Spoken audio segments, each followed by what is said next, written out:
Hello, we are in A Course in Miracles workbook for students, lesson 107. Truth will correct all errors in my mind. What can correct illusions but the truth? And what are errors but illusions which remain unrecognized for what they are? Where truth has entered, errors disappear. They merely vanish, leaving not a trace by which to be remembered. They are gone because without belief they have no life, and so they disappear to nothingness, returning whence they came. From dust to dust they come and go, for only truth remains. And let's read 168 at the bottom. Genesis 3:19. In the sweat of your face you shall eat bread till you return to the ground. For out of it you were taken. You are dust, and to dust you shall return. This verse was adapted by the Anglican Book of Common Prayer for its funeral service, where it became the well-known phrase, ashes to ashes, dust to dust.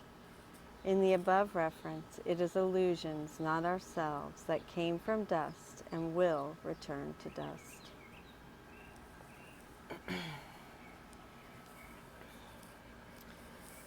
Can you imagine what a state of mind without illusions is?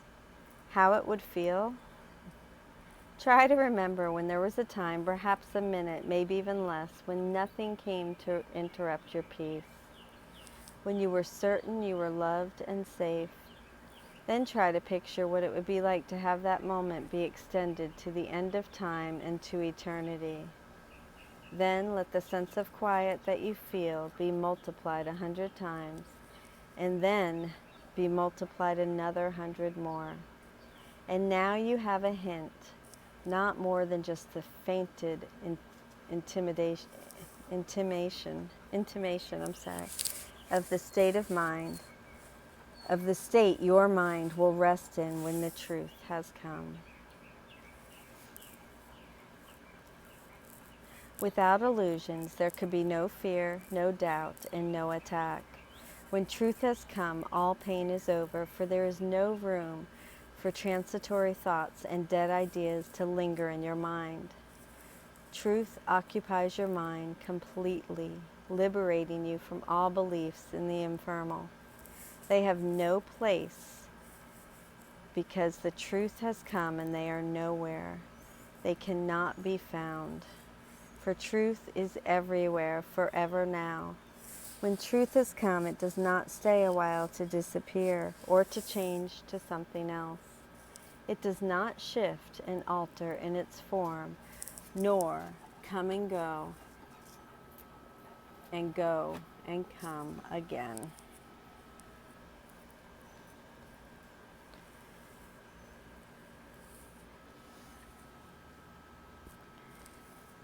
It stays exactly as it always was, to be depended on in every need and trusted with a perfect trust in all the seeming difficulties and the doubts which the appearances of the world presents and engender. They will merely blow away when truth corrects the error in your mind.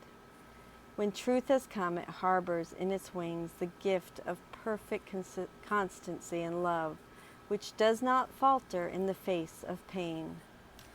It's a good time to put this down.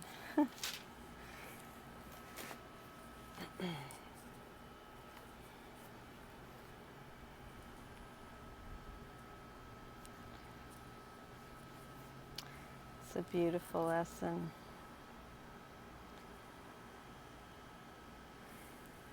I'm going to start over.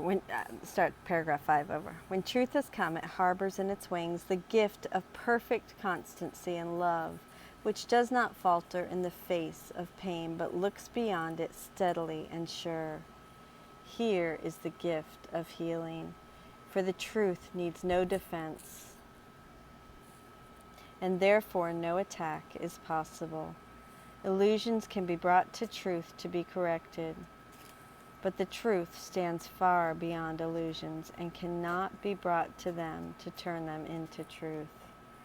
Truth does not come and go, nor shift nor change in this appearance, now and then in that. Okay, Truth does not come and go, nor shift and change in this appearance and then in that, evading capture and escaping grasp. It does not hide, it stands in open light, in obvious accessibility. It is impossible that anyone could seek it truly and would not succeed.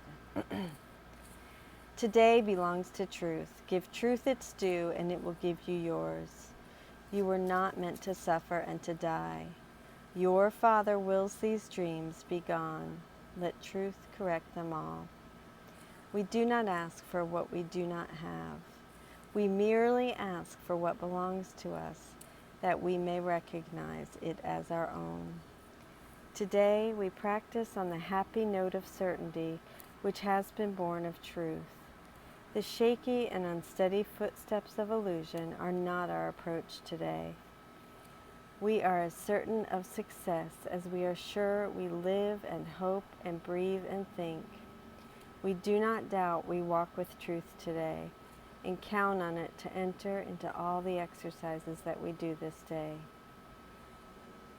Begin by asking Him who goes with you upon this undertaking, that He be in your awareness as you go with Him. And that's footnote 169. I'm going to adjust this a little bit. Whoops. Thank you for your patience with me. So 169. Him who goes with you is your self-Christ, who accompanies you on the journey home as a companion and brother, but who, when you awaken, will be recognized by you as yourself. You are not made of flesh, blood, and bone, but were created by the self-same thought which gave the gift of life to Him as well. He is your brother, and so like to you, your Father knows that you are both the same. It is yourself you ask to go with you, and how could He be absent where you are? Truth will correct all errors in your mind which tell you you could be apart from Him. You speak to Him today and make your pledge to let, I'll repeat that in a second because it's going to take me a few seconds to do this.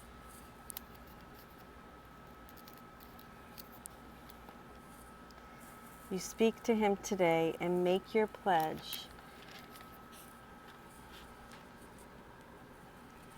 to let His function be fulfilled through you.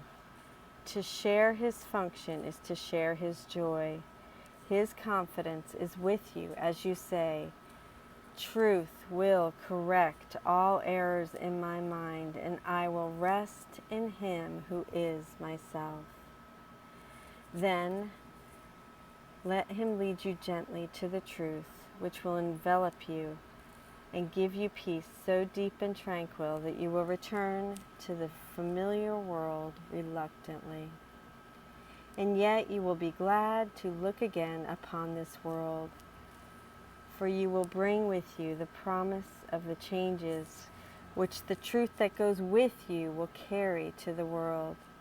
They will increase with every gift you give of 5 small minutes, and the errors which surround the world will be corrected as you let them be corrected in your mind. Do not forget your function for today. Each time you tell yourself with confidence, truth will correct all errors in my mind. You speak for all the world and Him who would release the world as He would set you free. And we'll go ahead and read the commentary by Robert Perry and Alan Watson.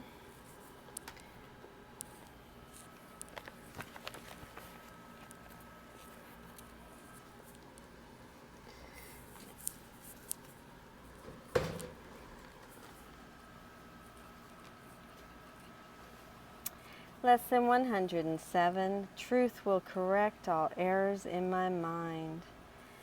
The purpose of this lesson is to let Christ lead you to an experience of the truth so that you can join Him in His function of bringing the truth to the world.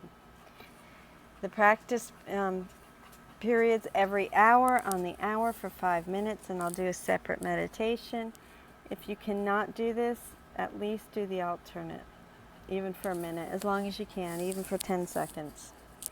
Start by asking yourself, the Christ, to go with you, which makes sense for you. You can never be apart from him. While asking, also pledge to him to let his function of saving the world be fulfilled through you. That is the point of today's exercise, to let him fill you with the truth so you can bring it to the world. This is very similar to yesterday's exercise, which is today. And anyhow, I do these the day before. Then ask that the truth come into your mind. Ask with confidence, with certainty of success. Count on truth to be there, for it belongs to you. State your request this way. Truth will correct all errors in my mind, and I will rest in him who is myself. Then let him lead you gently to the truth, which will envelop you and give you peace so deep and tranquil that you will return to the familiar world reluctantly. This appears to be a meditation, much like those in 69, 73, and 91, in which you rely upon a strength beyond your own to carry you to your inner goal. Frequent reminders. Do not forget today. Repeat the idea with confidence, realizing that you are speaking for yourself, for your own desire for release, for your own desire for release for the world, for its desire for release, and for Christ, who would release the world. Be aware that by letting truth into your mind, you will indeed benefit the world. During the practice period, the truth will go out from your mind to other minds.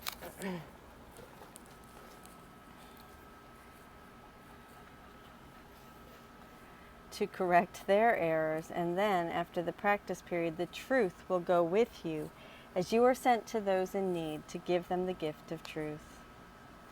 Commentary. This is the promise that gives courage. Errors are only errors, not flaws. What are errors but illusions that remain unrecognized for what they are? An illusion that is not recognized as illusion causes us to react as if it were real. If I see an illusory enemy and respond with attack, that does not make me bad or stupid. The reaction is appropriate given what I believe to be truth. I can recall many evenings in the past where I was sitting at home feeling lonely and world weary. Something in me saw an illusion and believed it to be true. I saw some loneliness or weariness, a need to be comforted, and so I sought comfort in television and in staying up late. What I did was not the mistake. The mistake was believing the illusion was real. When I look at the illusion, it vanishes. The holy instant is a state of mind without illusions, a moment of unquestioned peace, when you were certain you were loved and safe. It is a foretaste of the state of your mind. It is a foretaste of the state of your mind will rest in when truth has come. It is my true state. I can find that true state anytime I am willing to look at my illusions and let them go. So often late at night, I used to feel disconnected, unfulfilled, empty somehow, and I tried to fill that emptiness with fantasy, television, reading, or food. I can so relate. The emptiness is illusion. When I feel that emptiness, let me remember it is not real. Let me affirm my fullness.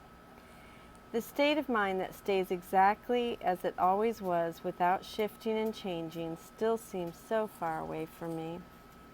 Jesus says, in effect, it will be yours. It already is yours. It is guaranteed. It is impossible that anyone could seek it truly and would not succeed. The seeming shifts and changes I go through now are all part of the illusion. They are not real. They are not truly happening. I am safe. I am steady. I am whole. When the shifting and faltering seem to occur, let me remind myself they are only a dream. They mean nothing. They change nothing. Let me not accord them strength to disturb my peace. Let me not make the mistake of identifying them with that shift and change and thinking it is me that is shifting and changing. Let me not make the mistake of identifying with that shift and change and thinking it is me that is shifting and changing. I am fixed and unalterable. The errors in my mind are those that tell me I could be apart from Jesus the Christ. He is my brother. We are the same. He is myself. How can I be apart from myself? Let me take regular times today to return to the center, to recognize that Jesus and I are one self. Today I will bring any thought that tells me anything different to Him for correction. Any thought that tells me I am something other than this calm, serene, fearless, wholly fulfilled being. Let me watch my mind for thoughts that say otherwise and bring them fearlessly to the light of truth. Thank you, God. Jesus, help me to break the connection, the identification with any thought of weakness or emptiness or disconnectedness. Let me lean on your strong arm and trust in you. Let the demons scream and rant and rave around me. Though I walk through the valley of the shadow of death, I will fear no evil, for thou art with me, thy rod and thy staff comfort me. Psalm 23:4. You are the strong one in me, and you are myself. Thank you so much for joining with me in this lesson, Lesson 107. Truth will correct all errors in my mind. Please enjoy the meditation. I love you.